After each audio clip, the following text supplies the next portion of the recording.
The lawsuit hit the political landscape like a lightning bolt on a clear day. On the morning Jasmine Crockett's legal team filed the $80 million defamation suit, the media cycle shifted instantly. By mid-morning, anchors were interrupting regular programming to break the news. A member of Congress suing a high-profile political figure for tens of millions of dollars. That wasn't an everyday occurrence. It signaled something deeper, something more than just words exchanged on a talk show.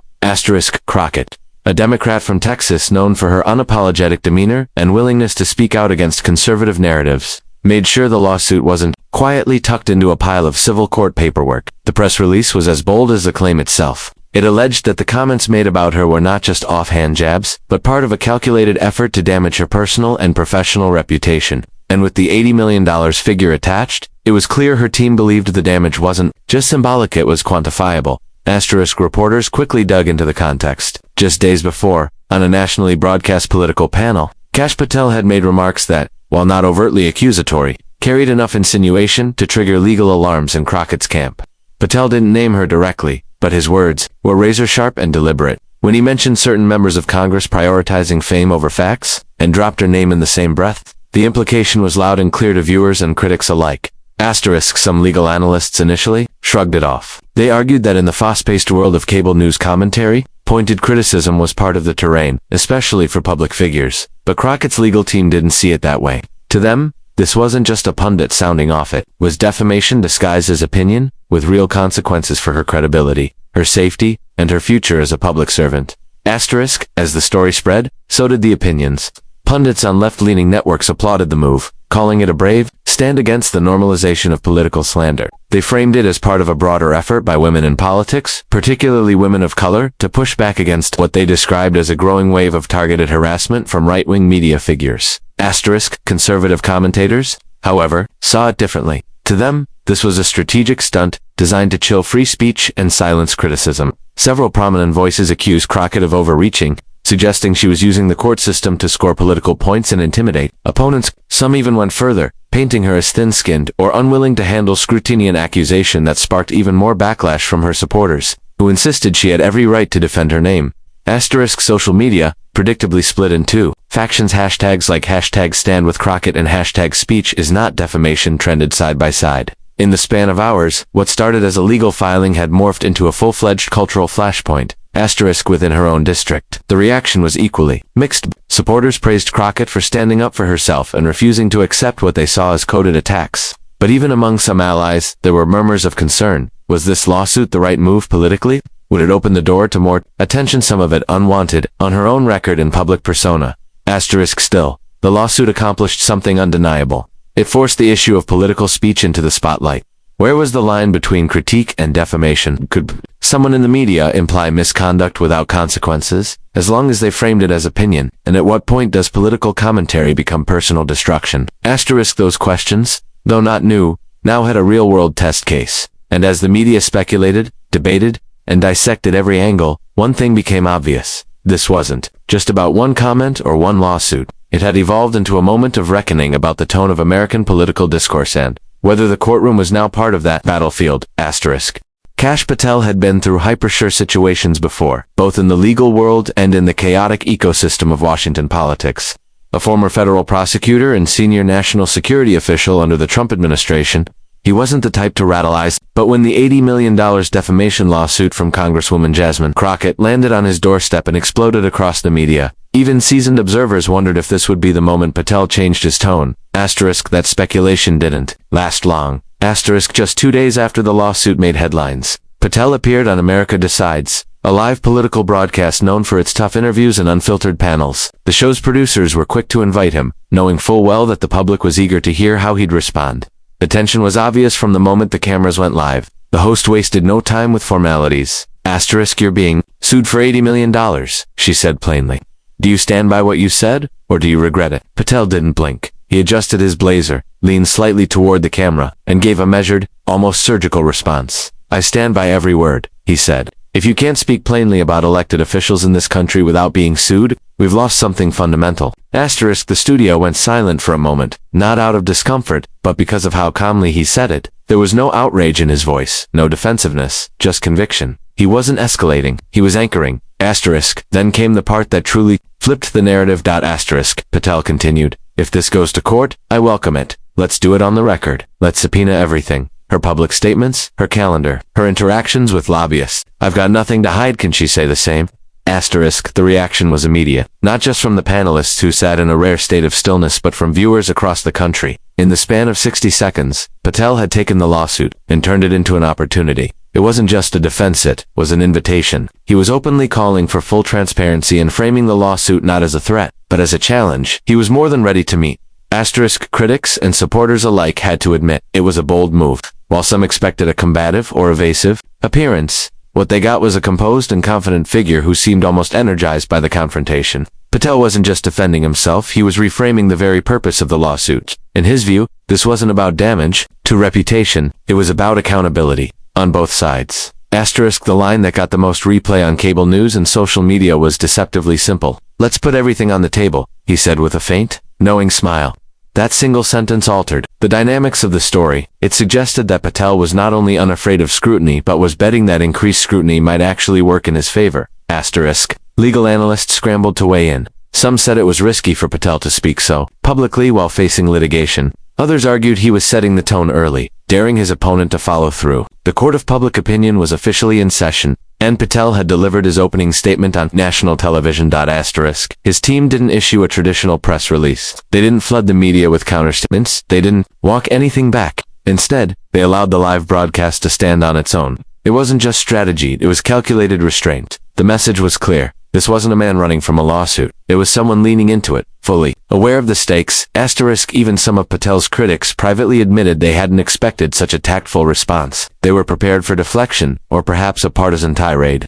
What they got instead was a legal-savvy political operator who seemed to thrive under pressure, and who had just taken control of the narrative in front of millions of viewers. Asterisk, as the clip continued to circulate, one thing became evident. Whether you agreed with Patel or not, his calm and calculated response had caught everyone off guard. Asterisk. When Kash Patel said on live television, "Let's put everything on the table," it wasn't just a rhetorical jab, it was a legal and strategic signal. His calm invitation for full transparency raised the stakes of the lawsuit in ways that few expected. While the initial filing had painted Patel as a reckless voice, willing to sacrifice reputations for soundbites, his response turned the spotlight back on Congresswoman Jasmine Crockett by calling for open discovery.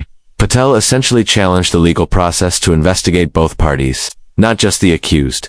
Asterisk, discovery is a stage in litigation where both sides can request documents, communications, and other evidence to build their case. It's not just legal formality, it's where many lawsuits either gain traction or unravel entirely. And Patel, a former prosecutor, knew exactly how powerful that phase could be. In his televised response, he made it clear that he wasn't merely prepared for discovery, he was counting on it. Asterisk. Legal commentators immediately picked up on the implications. If the case moved forward, Crockett's legal team would have to define, in no uncertain terms, how Patel's comment had caused quantifiable harm. But in order to do that, they would likely need to show how her reputation had been damaged, what professional consequences she had faced, and how those were directly linked to Patel's words.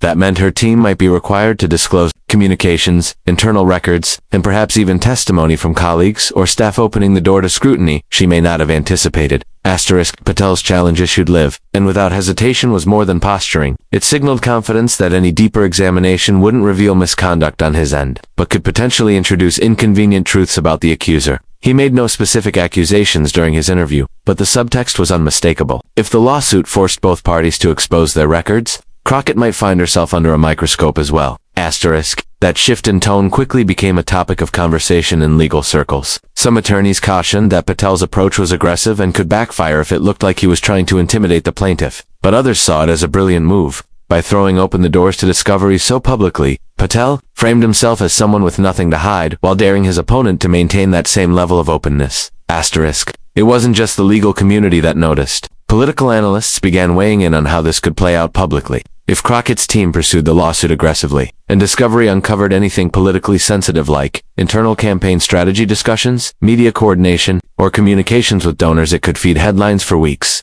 Even material unrelated to the lawsuit could become fodder for pundits and opponents. In the court of public opinion, facts aren't always the only thing that matters. Optics can be just as powerful. Asterisk for Crockett. The challenge wasn't just legal anymore. It had become political, reputational, and deeply personal. Supporters close to her expressed concern privately that Patel's open call strategy was a high-risk trap. If she dropped the case, it might be perceived as retreat, but if she pushed forward, she might have to hand over documents and details that no sitting politician is ever eager to disclose. Patel's demand for transparency placed her in a no-win position, one she may not have expected when her attorneys filed the lawsuit. Patel, for his part, didn't gloat or follow up with inflammatory remarks. In the days after his interview, he stayed mostly quiet, allowing the legal process and media cycle to churn on their own.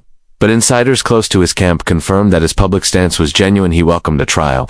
He welcomed discovery, and he was confident the evidence would favor him. His background in prosecution gave him a familiarity with litigation that many political figures simply don't possess. He knew how to navigate a courtroom, and he understood the risks and rewards of forcing a deeper investigation. By the end of the week, what had started as a straightforward defamation claim had morphed into a broader question about transparency, strategy, and political risk. The discovery phase loomed not just as a technical part of the trial, but as a potential turning point for both sides. And at the center of it all was Kash Patel, quietly daring the system to dig deeper. As media attention swelled around the lawsuit between Congresswoman Jasmine Crockett and Kash Patel, the tone of the public conversation began to evolve.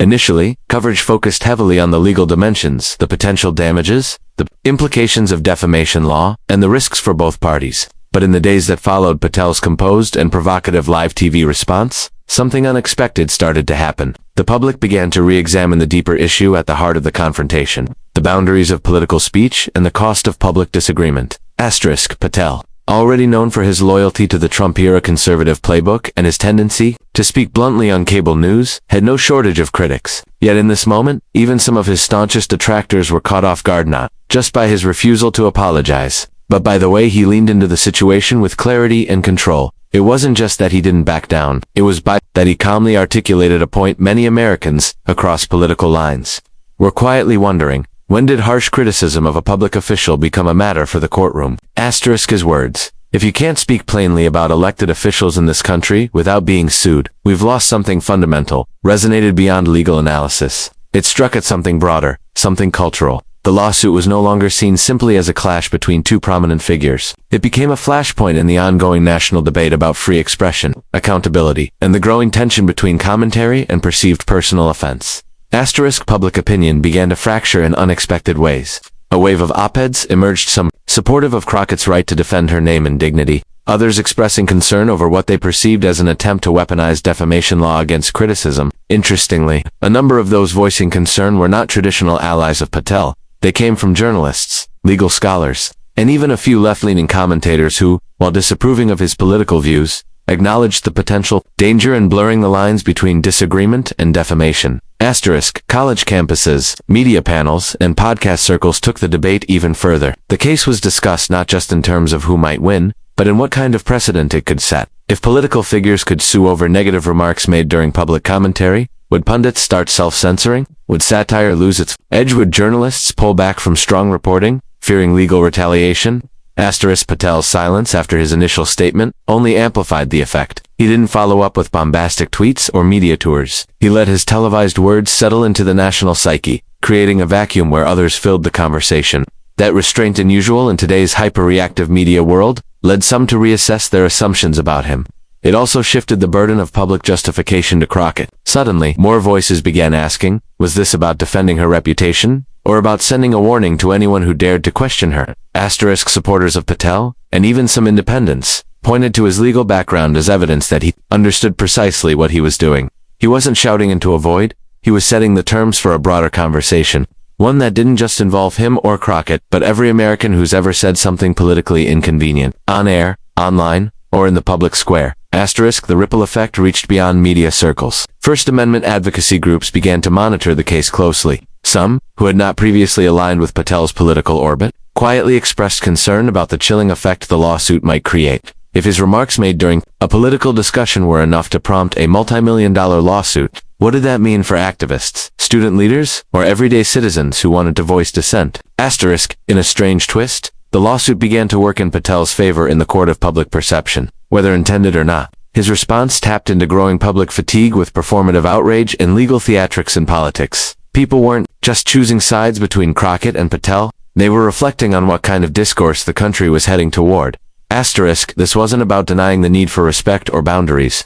Even Patel acknowledged, through his tone and measured words, that public officials deserved basic civility, but he also drew a line, one that many saw as necessary in a time when disagreement too easily turns into accusation. Asterisk. As the case continued to wind its way through the legal system, Patel's approach had shifted the narrative entirely. It was no longer about whether he said something controversial. It was about whether saying something controversial was still allowed. Asterisk.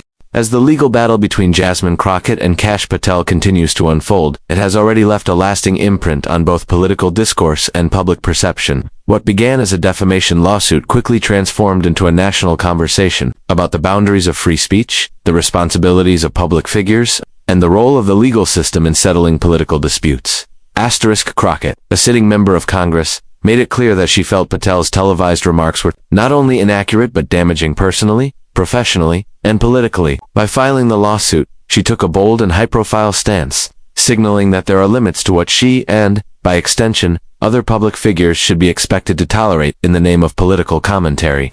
For her supporters, this was a powerful move. A woman of color in Congress demanding accountability and drawing a line against what they viewed as a smear disguised as opinion. Asterisk. But Patel's reaction flipped the script in ways few anticipated. Rather than recoil, apologize, or retreat into political rhetoric, he responded with precision and control, calling for transparency and openly welcoming legal scrutiny. His confidence and composure stunned even critics, reshaping how the public viewed the dispute. Suddenly, he wasn't just a political commentator accused of defamation, he was a man inviting the justice system to examine every angle, with no fear of what might be uncovered. Asterisk. This clash of legal action and public response ignited questions that go far beyond the individuals involved. Can public figures, especially those who wield power, claim personal harm when they're criticized in the media? Does political speech lose its protection when it crosses into insinuation? And perhaps most significantly, what message does it send when disagreements are litigated instead of debated? Asterisk. Across social media, legal roundtables, and news segments, those questions continue to stir debate. Some see the lawsuit as a necessary counter to an increasingly aggressive media environment. Others warn it could create a chilling effect, where pundits, reporters, and everyday citizens start holding back for fear of litigation. Asterisk. In the end, the legal outcome, whether Patel is found liable or not, may matter less than the cultural impact the case has already had. This moment has exposed the fragile intersection of law, politics, and speech in America. It's reminded the public that while reputations are important, so too is the ability to challenge, question, and criticize those in positions of authority. Asterisk. Whatever the court decides, one thing is certain: this confrontation has pushed both Crockett and Patel into the center of a broader reckoning. And whether you side with the plaintiff or the defendant, the issues raised by this case will linger